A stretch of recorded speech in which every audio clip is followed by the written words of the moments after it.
Buenos días a toda nuestra audiencia. Vamos a esperar un par de minutos que tenemos uno de los speakers que tiene problemas de conexión, pero en breve vamos a solucionarlo y volver con ustedes. Gracias.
Buenos días a toda nuestra audiencia. Muchísimas gracias por estar aquí el día de hoy con nosotros.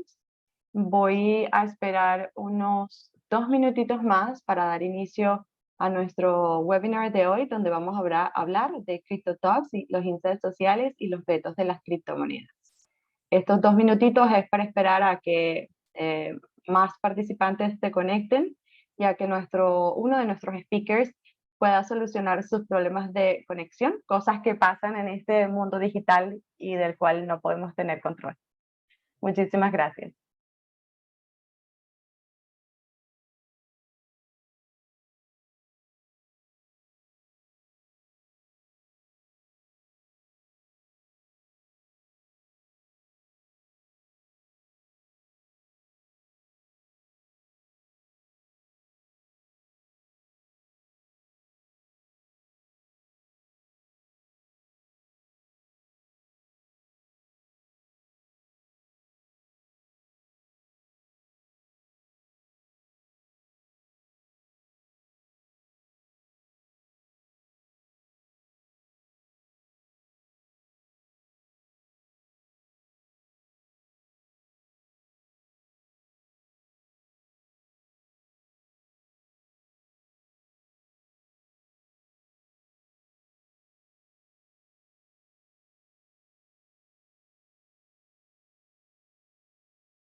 Súper. Vamos a dar inicio entonces a nuestro webinar y quisiera presentarles a uno de nuestros speakers invitados el día de hoy.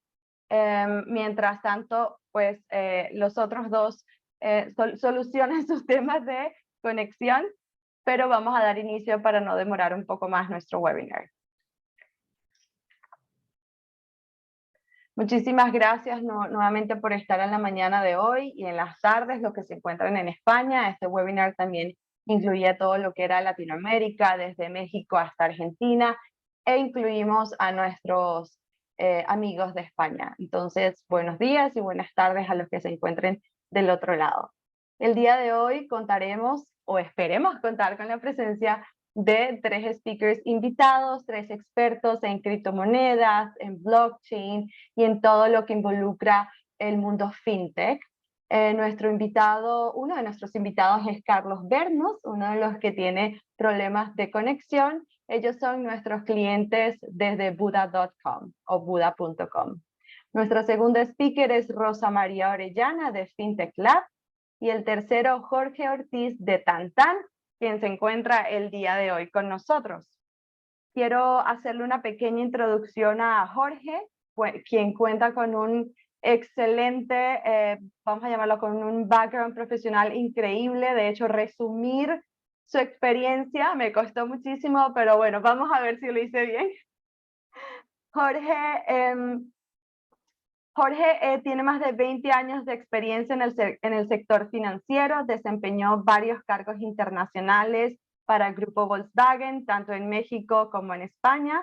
Posteriormente, fue banquero y trabajó en Nueva York como directivo para el banco más grande del mundo, que es Citigroup, y también para el banco más grande de Suiza, UBS. Actualmente se desempeña como fundador y director de Tantan.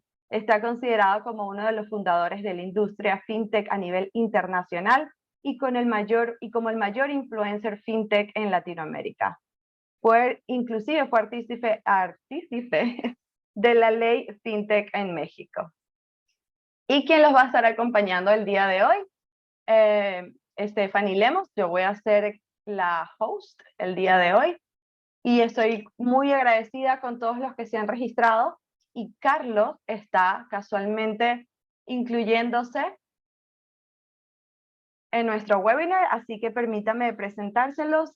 Carlos es economista de la Universidad del Pacífico con estudios de posgrado en maestría de tributación y política fiscal de la Universidad de Lima. Cuenta con la certificación CASCA, que es un compliance para fintech, y fue analista del cumplimiento de Interbank, Compliance Officer cambista, y actualmente se desempeña como Country Manager y Compliance Officer de Buda.com en Perú. Así que muchísimas gracias, y confírmame, Jorge, que tienes acceso.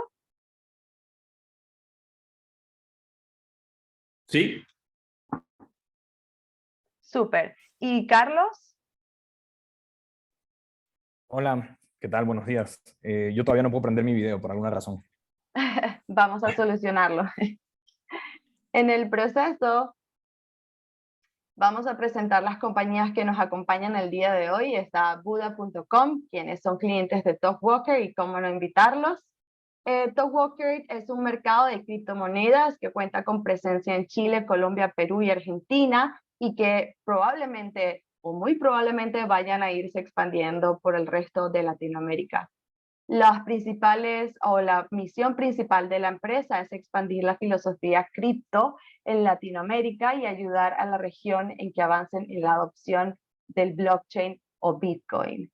Así que bienvenidos a nuestros clientes y amigos de Buda.com.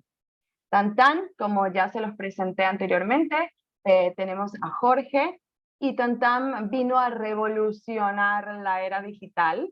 Es la cartera digital más completa del mercado, cuenta con la mayor seguridad del mundo, crean bóvedas digitales, aplica tecnología de vanguardia de inteligencia artificial y blockchain. Y es por eso que los hemos invitado al webinar el día de hoy, para nutrirnos de la información más valiosa que ellos van a traernos.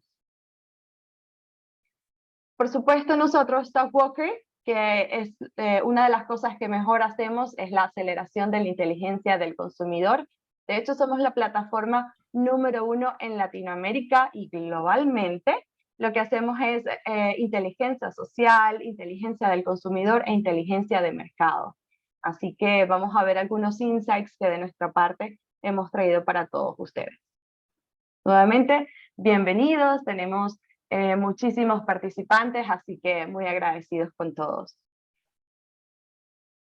Para dar inicio a nuestro webinar, vamos a iniciar con un poco de insights que le hemos traído de parte de Talkwalker. Vamos a hablar de la evolución, el crecimiento y sentimiento de la conversación digital sobre criptomonedas. Obviamente, ustedes saben, soy marketera.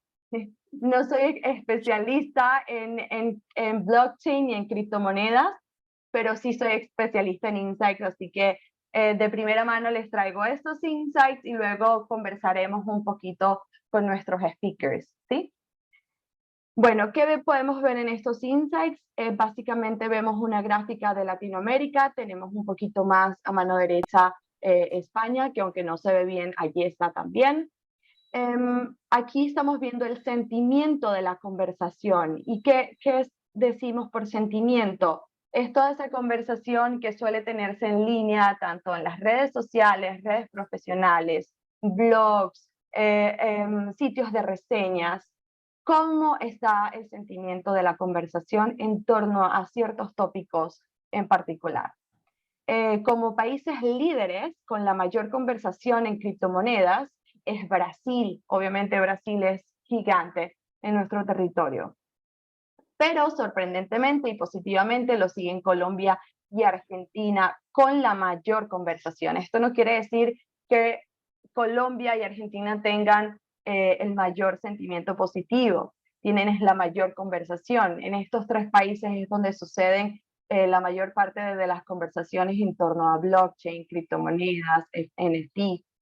La evolución de la conversación ha evolucionado con respecto al sentimiento y esto ha sido expresado por los usuarios, es decir, por todas esas personas que han estado comunicándose y expresándose a través de sus medios.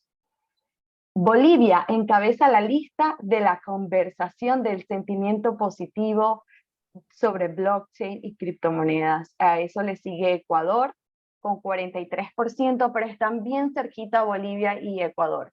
Y finalmente en tercer lugar está Argentina con un 31%, pero cuando yo vi este insight yo dije, wow, ¿qué pasa? Que no sale Colombia, no sale México, no salen como los países a donde FinTech ha tenido como más impulso, ¿no? Y siempre vemos en las noticias Colombia, México, Perú, Chile. ¿Qué pasa con estos países que no entran en nuestros insights? Voy a iniciar con una primera pregunta para aclarar todas estas dudas que nos traen estos insights. Y quisiera empezar con Carlos y así aprovecho y le voy acomodando su cámara mientras él nos cuenta sobre un poco los precedentes o las cosas más importantes de las criptomonedas que hayan dado paso a la evolución y a las tecnologías derivadas de ellas. Hola Stephanie, ¿se me escucha, no? Sí, se te escucha bien. Ya, excelente. Ante todo, gracias por el pase. Y bueno, para responder a esa pregunta, hay que entender que hoy en día Bitcoin, digamos, ha sido la piedra angular de muchos desarrollos tecnológicos, ¿no? A seguir. Porque después de Bitcoin vienen a nivel de blockchain muchos desarrollos, ¿no? Pero uno pensaría que Bitcoin es el inicio de todo. Y de verdad es que por muchos años hubieron intentos para crear un dinero digital, un dinero virtual, ¿no? Y esto no es algo reciente, esto es algo que se intentó desde los 80s. Y quisiera destacar dos precedentes súper importantes que marcaron, digamos, lo que vendría a ser Bitcoin, y Bitcoin fue, digamos, clave para lo que viene después, ¿no? Entonces, en los 80s, un señor llamado David Chaum, que era un computer scientist, creó lo que se llama eCash, ¿ya? David Chaum hoy en día es uno de los pioneros en criptografía, y eCash era un sistema de dinero electrónico anónimo. Y esto fue creado, digamos, esto fue un paper, ¿no? Fue creado en un contexto académico, ¿no? Esta idea de dinero electrónico, de dinero virtual, existe de los 80, como les digo, y se implementó a mediados de los 90, entre el 95 y el 97 se hizo un piloto con las ideas que este señor propuso. Se hizo un piloto con un banco en Estados Unidos y bueno, finalmente lo que sucedió fue que participaron como unos 3.000 usuarios, pero la institución que participó, digamos, fue comprada por otra y, digamos, el proyecto no escaló, ¿no? Pero lo que te muestra esto, lo que te dice es que ya habían intentos, ya había un interés por la creación de un dinero de esta índole, un dinero electrónico, un dinero virtual. Otro precedente súper importante a Bitcoin lo desarrolló Nick Szabo. Nick Szabo también es un computer scientist, es también uno de los referentes en el mundo cripto hoy en día. Y él tuvo dos grandes contribuciones, ¿no? Él fue el primero, o uno de los primeros en, de alguna manera, explorar lo que es un contrato inteligente. Y eso que todavía no existía el blockchain. Entonces, él fue uno de los primeros en, digamos, explorar ese concepto. Y una vez que, además de explorar el concepto de un contrato inteligente, también lanzó un proyecto que se llama BitGold, que era como un mecanismo, era un proyecto para crear una moneda descentralizada, y fue algo que no se llegó a implementar, ¿no? Pero, ¿ya se me ve en la cámara o todavía? Creo que sí, ¿no? Entonces, estos dos proyectos, eCash y BitGold, yo los considero, digamos, dos grandes aportes, dos precedentes, para que luego, alrededor del 2008, 2009, bueno, finales del 2008, principios del 2009, un individuo llamado Satoshi Nakamoto creara, ¿no? Un white paper, un documento de carácter académico, sobre un mecanismo para transferir valor económico de manera descentralizada, sin intermediarios, de manera rápida, a través de una red, ¿no? Y eso es Bitcoin, ¿no? Nace Bitcoin con, digamos, el planteamiento de Satoshi, se mina el primer bloque en enero del 2009, y luego, digamos, Bitcoin fue algo que demoró mucho tiempo en escalar. Bitcoin nace como un experimento, ¿no? Digamos, los primeros en utilizar Bitcoin fueron, digamos, personas muy relacionadas al ámbito de la informática, desarrolladores, ¿no? Nadie se iba a imaginar que iba a llegar a escalar a sistemas financieros a nivel mundial. Y Bitcoin, en sus primeros años, su valor de mercado era muy bajo, pero ya alrededor de 2011, 2012, la tecnología que trajo Bitcoin, porque con Bitcoin nace el blockchain, fue tomada por otras instituciones, por otras entidades, ¿no? Y si bien es cierto, Bitcoin introduce una manera de transferir valor económico, que es una manera de descentralizar las finanzas, todavía había mucho campo por explorar. Y es así como nace el concepto de contratos inteligentes, ¿no? Que es súper importante, porque de los contratos inteligentes vamos a pasar a las aplicaciones descentralizadas. De las aplicaciones descentralizadas podemos pasar también a los DAOs, que son Decentralized Autonomous Organizations, que es un concepto más complejo todavía, y así podemos llegar hasta lo que hoy día es el metaverso, ¿no? Que ya representa, digamos, una realidad virtual. Entonces, Bitcoin, como yo digo, es la piedra angular, y estoy seguro que Jorge y Rosa María van a poder, de alguna manera, enfatizar o profundizar mucho más en la importancia de los contratos inteligentes y hacia dónde están yendo. Y casualmente, conversando de los contratos inteligentes, también pudimos extraer en Talkwalker los insights más relevantes sobre estos. Y tú mencionaste tecnologías descentralizadas, y es que es la tercera oración como con más relevancia, obviamente después de contratos inteligentes y smart contracts. ¿Qué podemos ver en esta pantalla de insights rápidamente? Estos insights es muy importante que sepan que son para Latinoamérica, y estos que extrajimos acá fue de una escucha que se hizo de marzo del 2021 a abril del 2022. Únicamente en 2 meses, los insights de la conversación social sobre los contratos inteligentes alcanzó el 3.1 millones de menciones únicamente en Latinoamérica y España. Estas conversaciones tuvieron un engagement del 18.5 sobre estas menciones o sobre estas conversaciones, cuyo sentimiento ha sido bastante alto, bastante receptivo, positivo, es del 15.9%. No quiere decir que el resto sea negativo, sino que han sido conversaciones neutrales. Pero sí me llama la atención, y de hecho lo resalto aquí, descentralizadas DeFi como la tercera oración o la tercera palabra más importante después de las principales. Así que, Jorge, te pregunto, y en base a lo que ya Carlos mencionó, ¿qué puedes hablarnos sobre los smart contracts, los contratos inteligentes, y la visión o aspectos principales que tienen estos? Estás en mute, perdón. Sí, sigue siendo la frase del 2022, ¿no? Ya ahí me escuchan, ¿verdad? Sí, ahora sí. Perfecto. Muchísimas gracias, Stephanie, por la invitación a participar. Y un placer estar contigo, Carlos, compartiendo este panel. Sobre los smart contracts, me gustaría primero poner o tratar de hacer una definición sencilla, porque la tecnología, tengo que decirlo, que yo no soy del mundo de tecnología. Básicamente fui financiero toda mi vida, fui banquero toda mi vida, y eventualmente estoy ahora en la plataforma de Tantan, pero la tecnología no es tan complicada como muchos podemos pensar que somos ajenos a la tecnología, ¿no? Entonces, ¿qué es un smart contract? Es simplemente un contrato, ¿no?, que se establece entre una parte con otra parte, con una contraparte, o entre varias partes. Pero la gran diferencia de un smart contract es que se establece a través de la tecnología. Principalmente podemos hablar de la tecnología blockchain, que hoy en día nos permite establecer estos contratos, ¿no? Entonces, no es muy diferente a un acuerdo contractual, vamos a decir en físico, simplemente que tiene muchas más ventajas, ¿no? Por ejemplo, al establecerse en blockchain, primero debe haber, no necesitas una entidad centralizada que dé fe de ese contrato.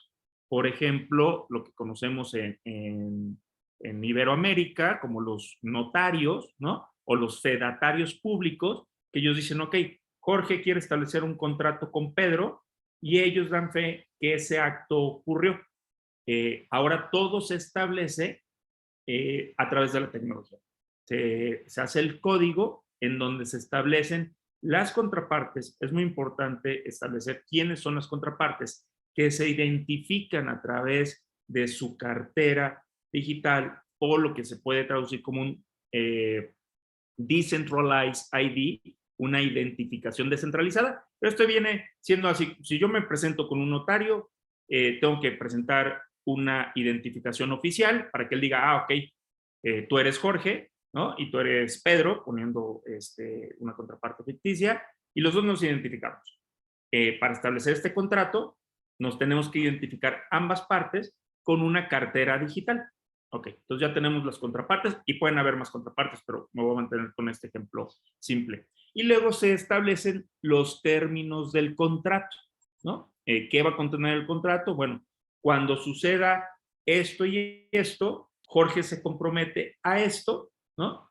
Y Pedro, a su vez, cuando suceda esto y esto, se compromete a esto.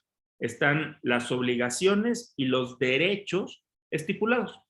Y todo esto se hace en programación o en código, que tampoco, digo, es sumamente complicado hacer código. Yo no sé hacer código, pero entenderlo no es tan difícil. Simplemente se establecen las reglas.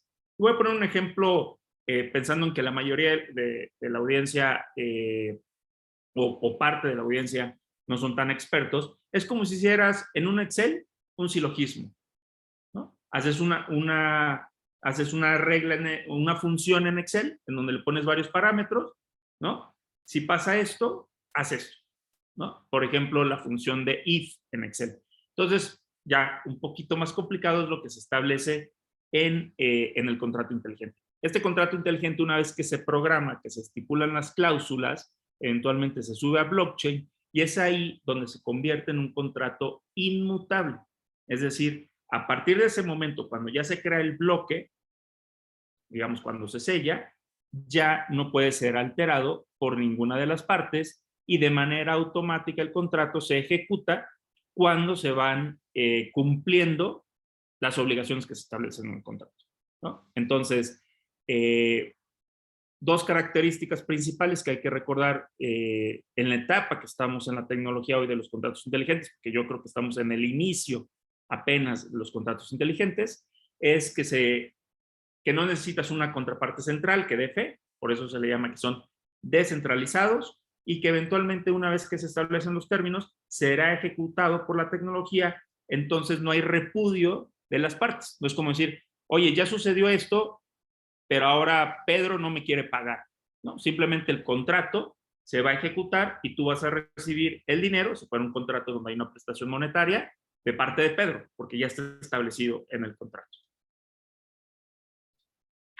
Súper. Y perdón que en este slide había mencionado que la conversación era por 2 meses y en realidad es 13 meses. Pero continuando con la conversación de smart contracts, Carlos, o de contratos inteligentes, quisiera saber específicamente ¿por qué ha existido estos picos de conversación?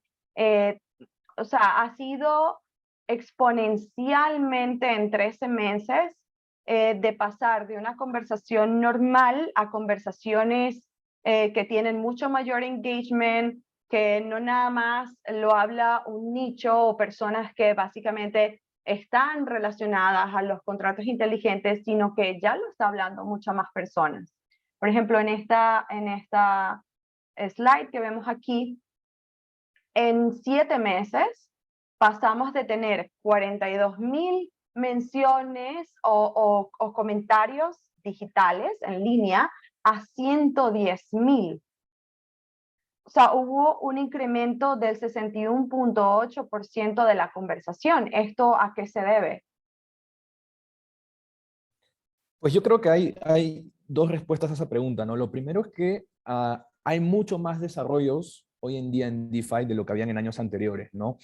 Y eso tiene que ver mucho a el respaldo institucional que los criptoactivos están teniendo a nivel mundial, ¿no? De hecho, cuando me refiero a criptoactivos, las criptomonedas, digamos, es el criptoactivo más común y es los que más aparecen en los medios, es el que más interés parte de las empresas, pero también hay otro tipo de criptoactivos y otro tipo de proyectos que se han ido desarrollando en el transcurso del tiempo. Y es así como ya tenemos muchas aplicaciones descentralizadas, tenemos exchanges descentralizados, tenemos marketplaces en DeFi, tenemos otras aplicaciones en DeFi para hacer swap de tokens. Entonces, los criptoactivos, digamos, han tenido un boom también y mucho tiene que ver acá en la pandemia, ¿no? Porque en la pandemia no podíamos salir y digamos, necesitábamos una alternativa, no solamente para transferir valor económico, no solamente para, digamos, o sea, necesitábamos una experiencia digital que nos permita satisfacer ciertas necesidades a nivel financiero, ¿no? Y es ahí donde las finanzas descentralizadas, es ahí donde el blockchain dio que hablar mucho. Entonces, es por eso que no sorprende que hayan cada vez más menciones y esto va a seguir, ¿no? Y concuerdo con Jorge, todavía los contratos inteligentes están en una etapa, digo yo, y todavía es mucho más alto y a medida que empresas grandes vayan adoptando esta tecnología, se va a poder, digamos, llegar mucho más lejos en la adopción.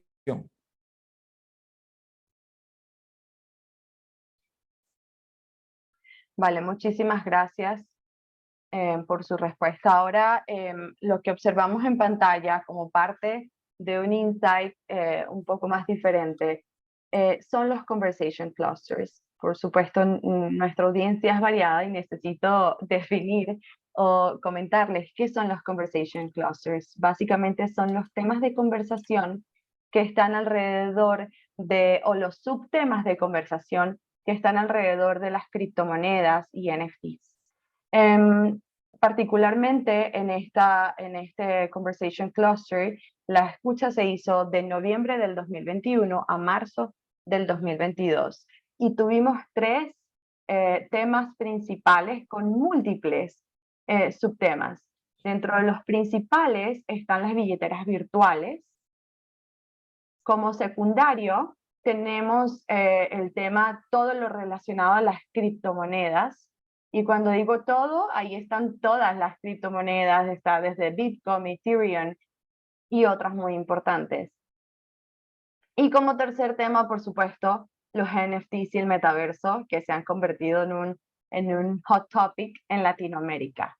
Entonces, en base a esto, me gustaría que nos comentaras, tal vez Jorge, ¿cómo ves como el tema principal o el de mayor conversación ha sido el de las billeteras virtuales?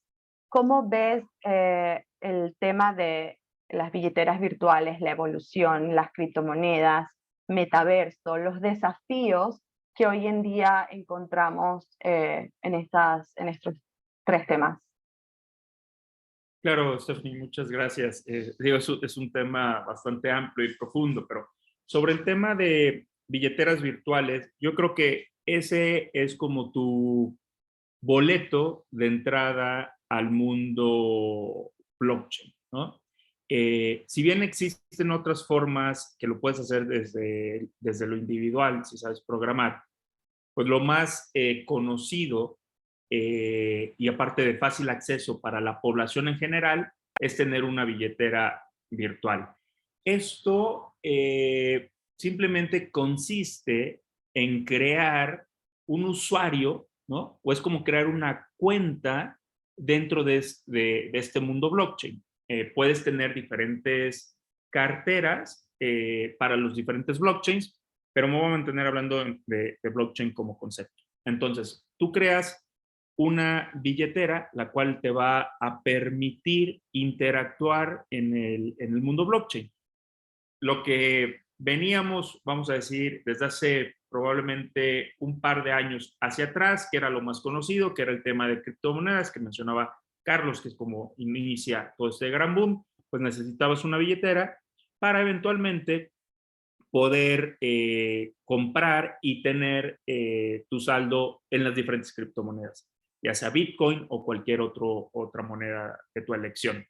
Ahora, también estas billeteras te permiten contener básicamente, vamos a ponerlo así, cualquier bloque que lo tengas en blockchain.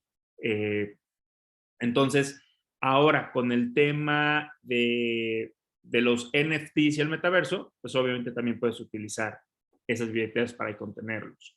Y ahorita abundaré un poco más sobre eso. Sobre los temores de las criptomonedas.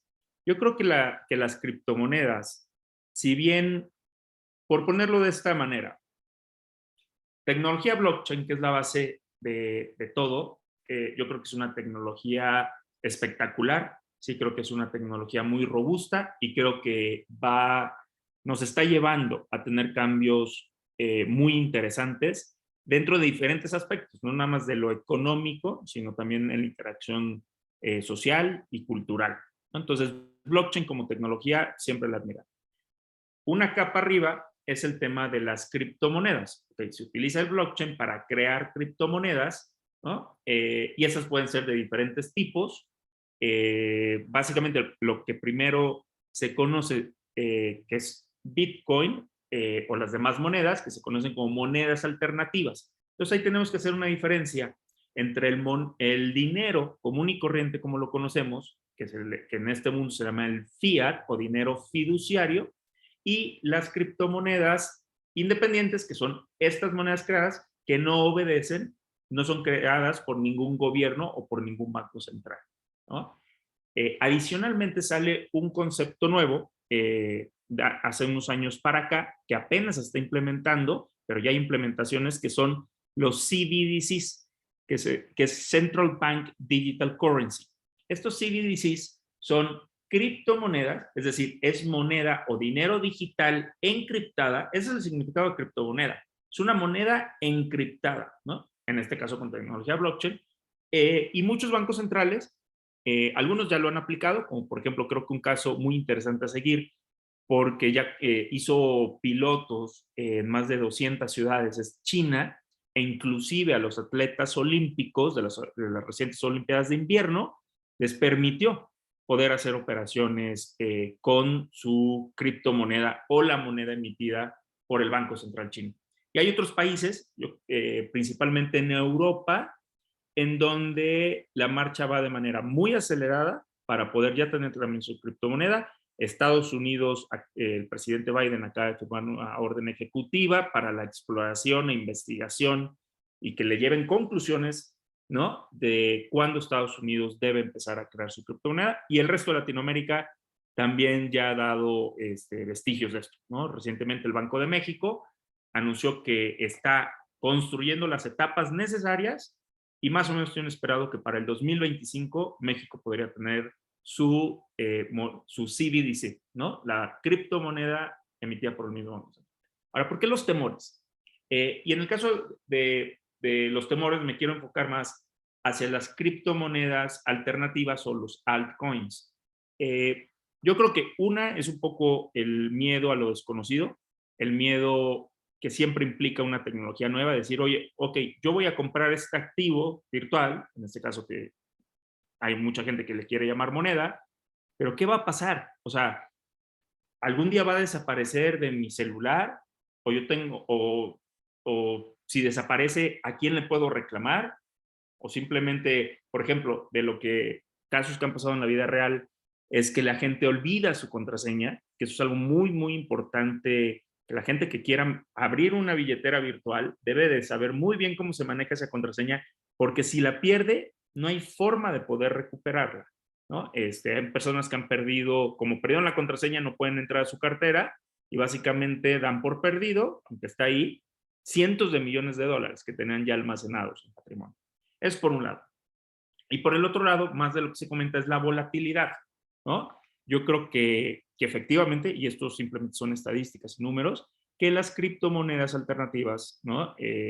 Presentan una volatilidad muy, muy alta, por lo cual, ¿no? Las personas que quieran empezar a experimentar o a especular, que sería el término más correcto, con esas criptomonedas, deben de estar muy conscientes que así como en una semana de repente pueden ganar muchísimo dinero y siempre viéndolo en una moneda fiat o común y corriente, si tú compras un Bitcoin, el Bitcoin no sube de precio, a menos que lo compares con una moneda fiat, ¿no? Es decir, sube de precio en relación al dólar, pero si tú compras un Bitcoin el lunes, el viernes vas a tener un Bitcoin. Nada más que cuando lo conviertas a dólares, tal vez tienes una ganancia en dólares. Pero lo importante es ver esa volatilidad. Así como puedes ganar muchísimo dinero, ¿no? En un mercado alcista, también puedes llegar a perder muchísimo dinero, ¿no? Entonces, yo siempre y como ex banquero y ex financiero, y una recomendación con responsabilidad es, pues a las personas que quieran meterse en este mundo, que sepan que así como pueden ganar mucho dinero, también podrían llegar a perderlo todo, como sucede con muchos activos en las bolsas, ¿no? Pueden ser, si compras acciones de una empresa, pues también la empresa puede llegar a valer cero. Si compras acciones, por ejemplo, los commodities como café, azúcar, este tipo de materias primas también son muy volátiles, ¿no? Entonces, ser muy consciente que hay una gran volatilidad y sí puedes ganar mucho dinero, pero también puedes perder mucho dinero. Yo creo que el mayor temor va en esos dos aspectos, por resumir. Por un lado, el tema de qué pasa con ese dinero que yo tengo ahí, siempre va a estar ahí, puede desaparecer, ¿no? Ahí podríamos meter un poco de temas regulatorios. Y por el segundo lado, creo que el gran temor es, pues también puedo llegar a perder todo mi dinero, Sí. ¿no? Gracias, Jorge. Muchas gracias y sobre todo muchas gracias por la recomendación. Que hay que hacerlo con conocimiento y con precaución. Exacto, con conocimiento y con responsabilidad. Exacto. Tú conversaste de algunos aspectos regulatorios y también conversaste de que hay muchos países que están generando, ¿no? A nivel de gobierno su propia moneda. Esto me trae a mi siguiente slide. Y es el engagement digital por país. ¿Qué podemos ver aquí? Ciertamente, a pesar de que existe una conversación en torno a criptomonedas, smart contracts, NFTs, metaverso, que ahora está super trending, vemos también que existen países que están más engaged, o sea, que están más comprometidos con las conversaciones que otros, que interactúan más, que son mucho más activos en las conversaciones, no son personas que conversan de manera pasiva, que consumen contenido y ahí se queda, que van más allá, que son pioneros en temas de conversación, que les encanta la investigación, que consumen contenido, pero que también aportan. Como parte de estos países, por supuesto, España está de número 1 en las conversaciones sobre criptos en España. Es alucinante. Todo esto en noticias, en blogs, en foros. Luego lo sigue Brasil, por su tamaño y por su población, por supuesto. Y luego aquí sí veo a los países a los que son como pioneros fintech, ¿no? Como México, Argentina, Colombia. Quisiera saber y que profundizáramos un poco, y aquí Carlos, que es experto en regulaciones y en gobiernos y eso, quisiera profundizar un poco qué hace que estos países estén más comprometidos que otros. Y yo coloqué aquí sobre cositas que vi en los picos de las conversaciones, el gobierno, y como Jorge ya lo había dicho, ¿no? Hay gobiernos que son como más, eh, que apoyan mucho más que otros, que son un poco más abiertos a nuevas tecnologías. Lo otro, regulaciones. Veo que hay países que tienen mucho más control que otros, unos que están a favor, otros que están en contra. La tercera es la madurez del mercado, y yo creo que esto aplica no nada más para fintech o criptomonedas, sino para todo, ¿no? Hay mercados que están mucho más maduros que otros. Y como último punto, los aspectos sociales, y aquí vuelvo al tema anterior con Jorge, son los temores, la educación. Dentro de los conversation clusters también había un tema que no estuvo predominante, pero que sí estaba presente, y es el tema de que ya en universidades y en muchas escuelas, en algunos países, están iniciando materias para educación fintech. Entonces, esto es importante, ver cómo uno de los países era Chile, Argentina, Paraguay. Entonces, cómo estos países están iniciando esta educación fintech. Y por último, pues por supuesto, es la seguridad. ¿Qué tan segura es la plataforma en la que voy a invertir? ¿Si lo invierto o no lo invierto? Entonces, Carlos, yo te tenía una pregunta, y es que hablando de la inclusión financiera para las fintechs, ¿cómo ves los retos que tienen especialmente a nivel regulatorio y de gobierno? Eh, y también los retos sociales, que fueron algunos de los que expliqué aquí. A ver, lo que hay que entender y tomar como premisa es que la tecnología siempre avanza más rápido que las leyes. Entonces siempre hay un desfase, ¿no? Y es un reto también para los gobiernos que una ley, una norma, pueda alcanzar al avance tecnológico, ¿no?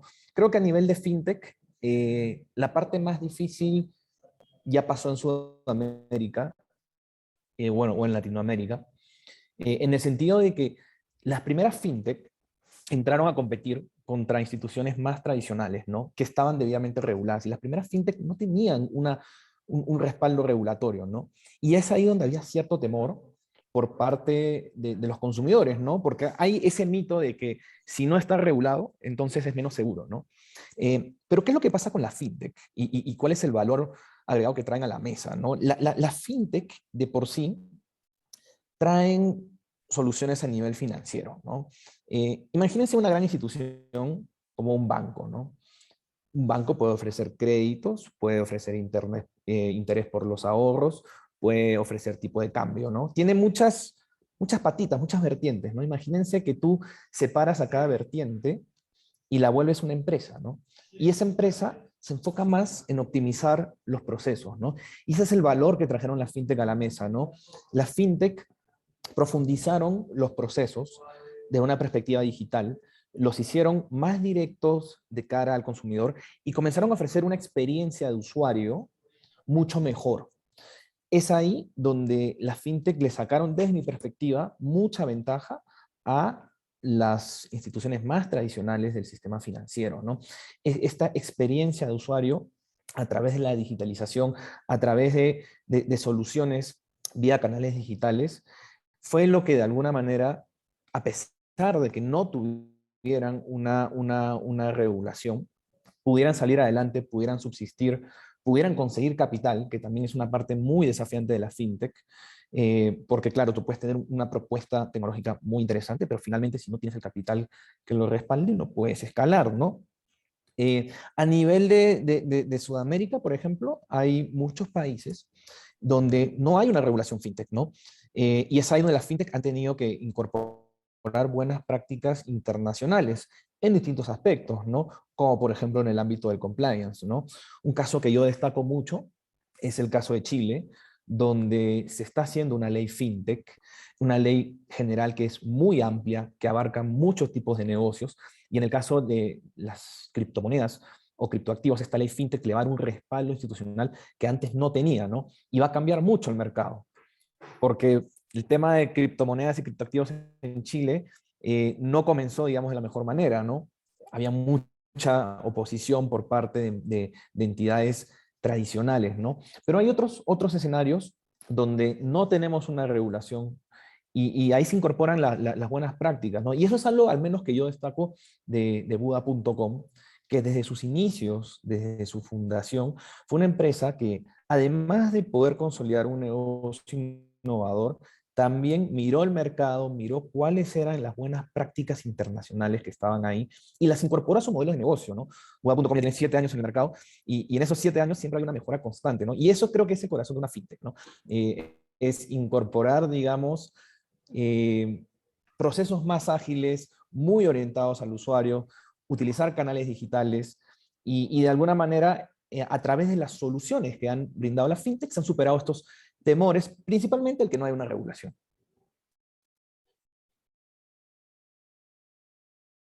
Muchísimas gracias, Carlos.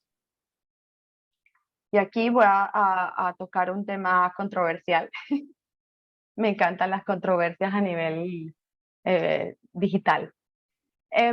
Hemos visto cómo las audiencias muchas veces lideran estas conversaciones y llevan inclusive a compañías grandes a arrepentirse de ciertos hechos, ¿no?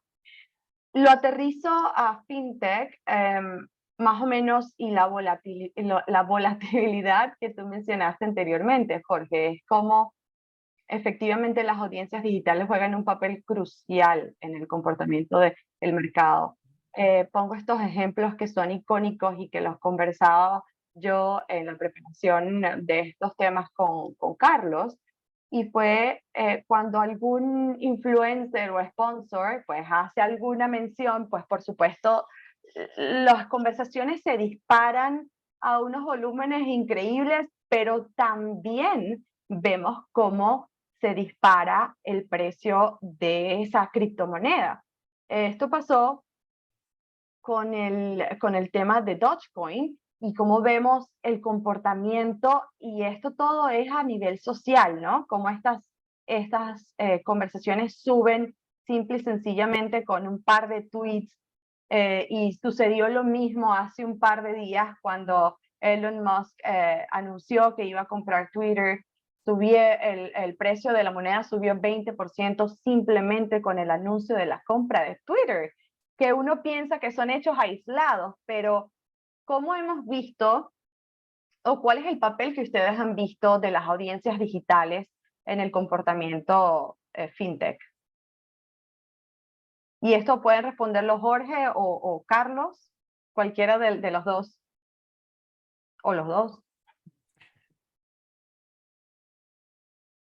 Mira, si quieres, doy un comentario, si me permite, Carlos.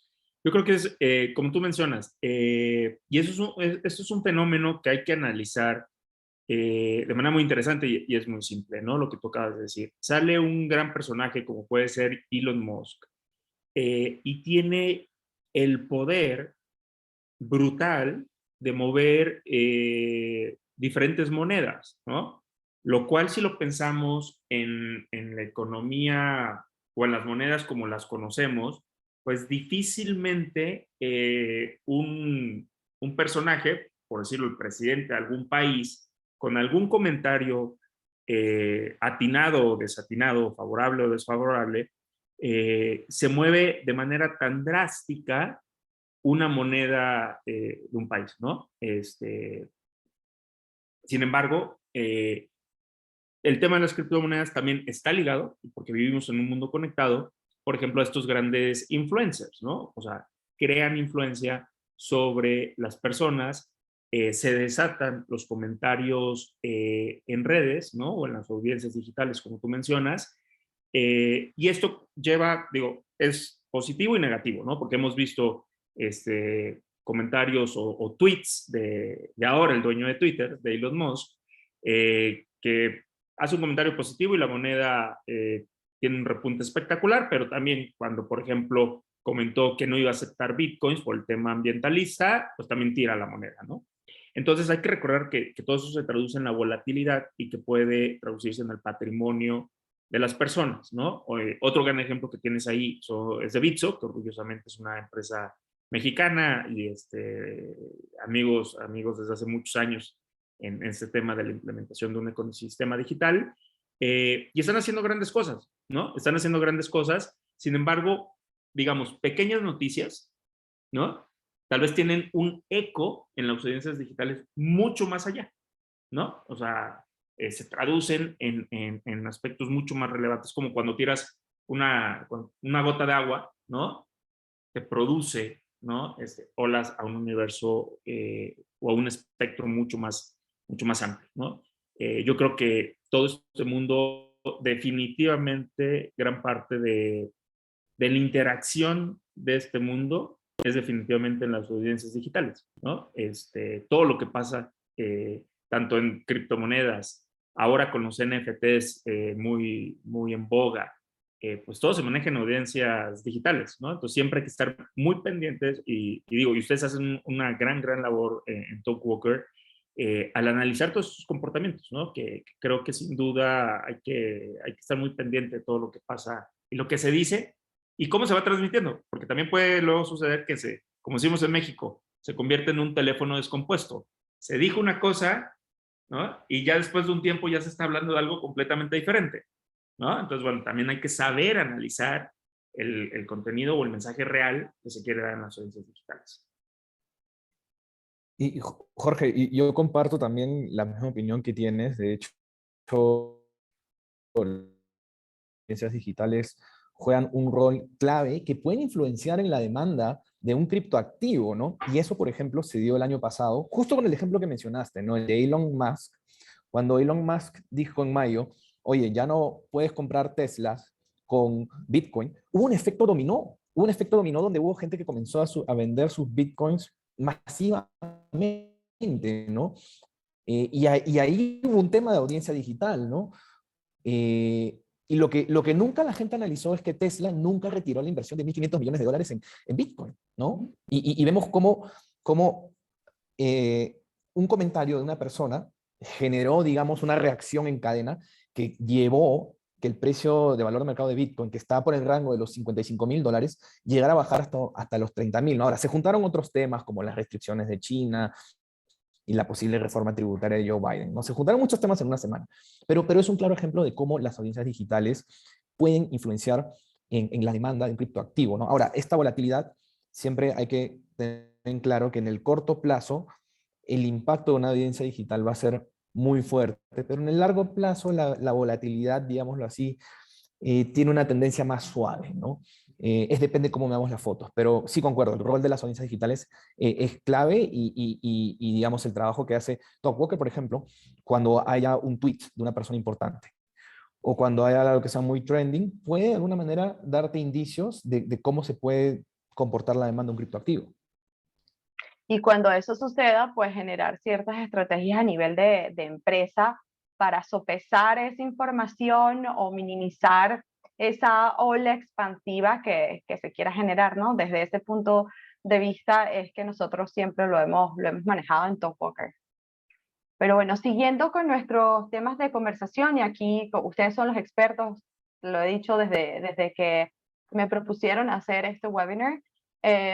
Yo no soy experta, yo soy experta en insights, yo leo y escucho y analizo insights, los traduzco y me traigo a los expertos.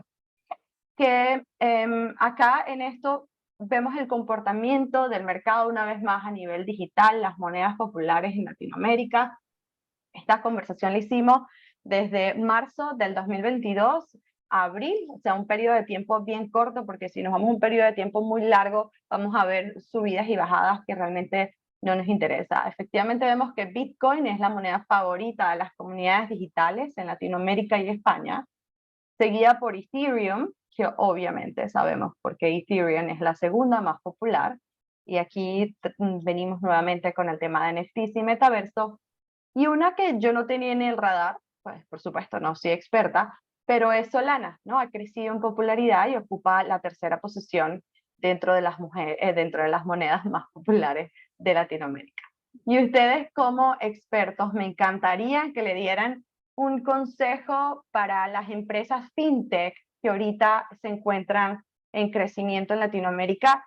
De hecho, yo creo que Latinoamérica, y por lo que he leído y he escuchado, Latinoamérica se va a convertir muy pronto en el hub de fintech. Si bien hemos visto que Europa ha sido pionero también en muchas fintechs y startups y compañías que se han convertido en unicornio, ¿cómo vemos nosotros este crecimiento? Especialmente Colombia ha tenido un boom de startups y fintechs. ¿Qué consejos pueden darle ustedes que ya tienen más de 20 años de experiencia y trayectoria a estas empresas que están surgiendo, que están en esas primeras fases de crecimiento?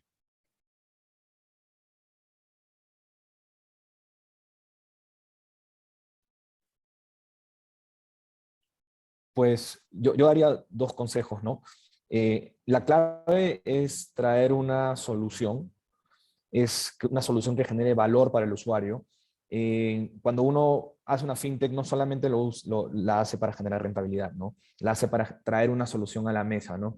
Y lo segundo que quisiera decir es que en ausencia de una regulación, y lo comenté previamente, entonces siempre es bueno ver cuáles son estas buenas prácticas, ¿no? ¿Qué están haciendo los referentes del mercado, ¿no? ¿Qué incorporaron, ¿no? Y traer, digamos, esas buenas experiencias a tu modelo de negocio, para que más adelante, cuando venga un supervisor, un regulador y te toque la puerta y te digan, oye, quiero revisar tus controles, quiero revisar tus políticas, uno vea de que ya hay un trabajo armado, ¿no? Y que sobre ese trabajo se puede inclusive mejorar aún más. Esos serían los dos consejos. No sé si Jorge puede agregar algo distinto a lo que estoy diciendo. Sí, me la pones difícil porque siempre, ¿no?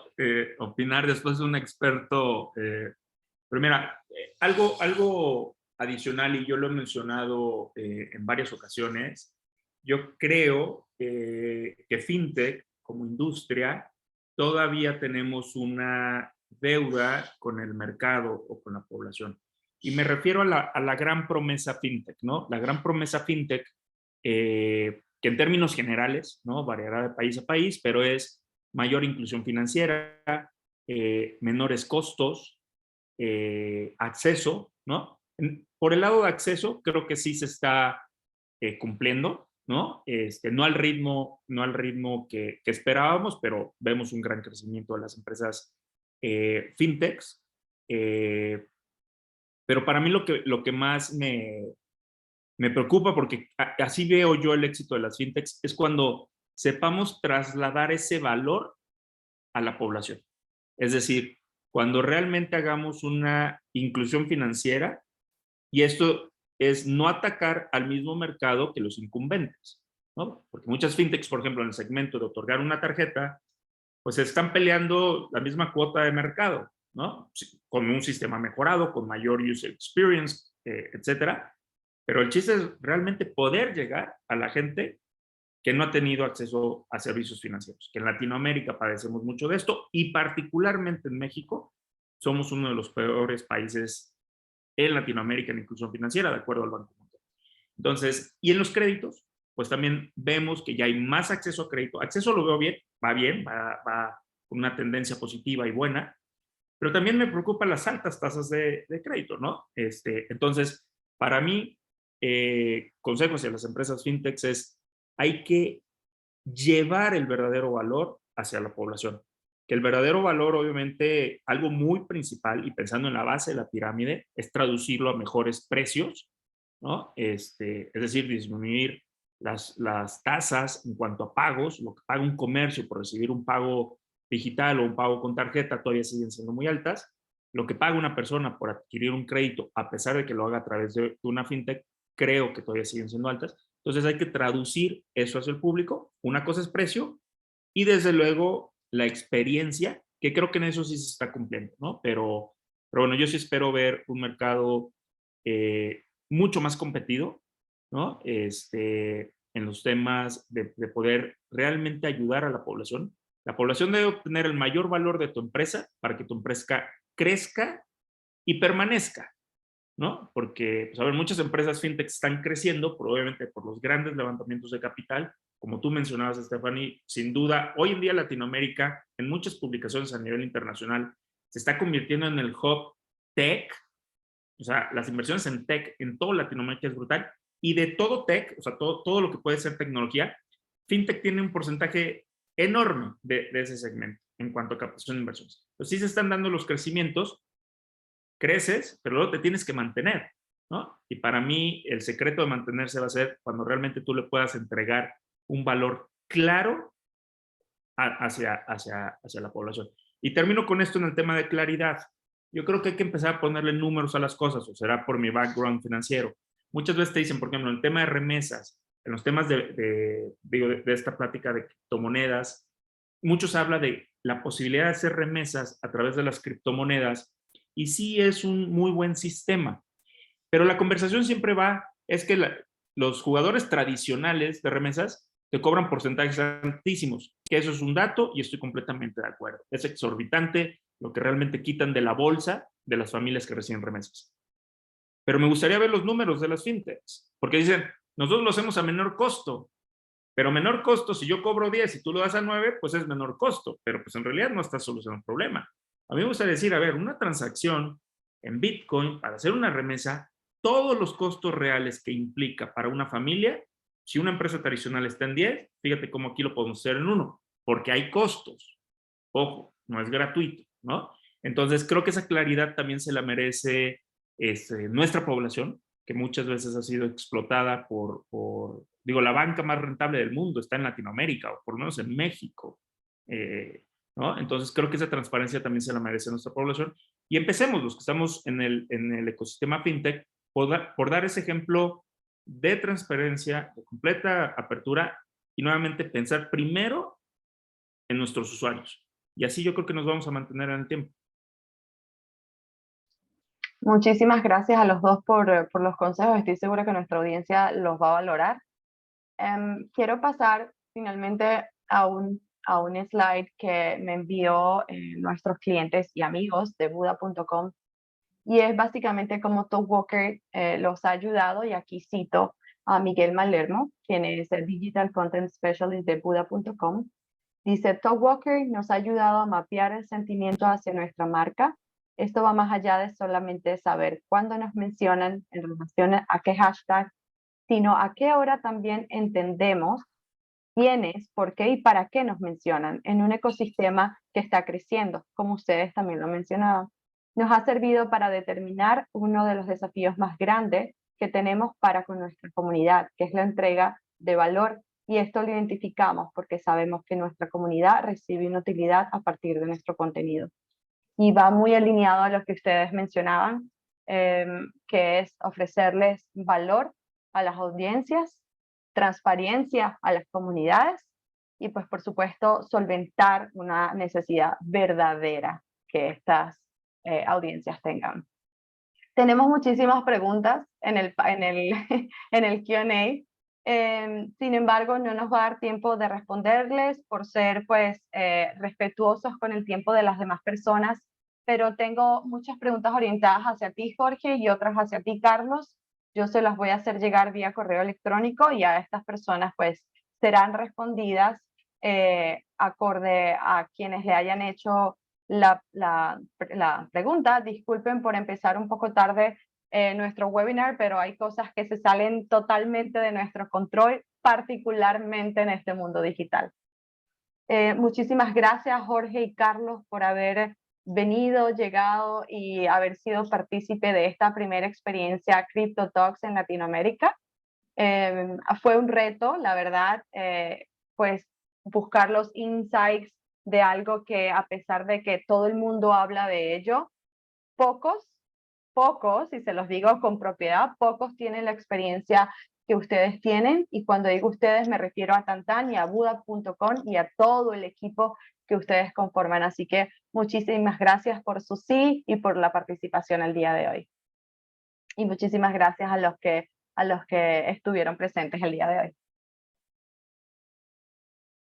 Muchas gracias, Stephanie y Carlos. Un honor compartir esta conversación contigo, y desde luego a los que nos escucharon, muchas gracias por tomarse el tiempo de escuchar nuestras opiniones. Muchas gracias, Stephanie, Talkwalker y Jorge también. Un gustazo compartir un espacio para hablar de distintos temas, fintech, criptotecnología. Siempre es un placer hablar de estos temas. Es así, y estoy segura que no va a ser ni la primera ni la última vez que lo conversaremos, así que allí nos mantenemos conectados y atentos a lo que las comunidades quieren escuchar, porque básicamente lo hicimos en base a la escucha social que realizamos en Talkwalker para la elaboración de este contenido. Muchísimas gracias. Buen día, hasta luego. Listo, cuídense. Chao.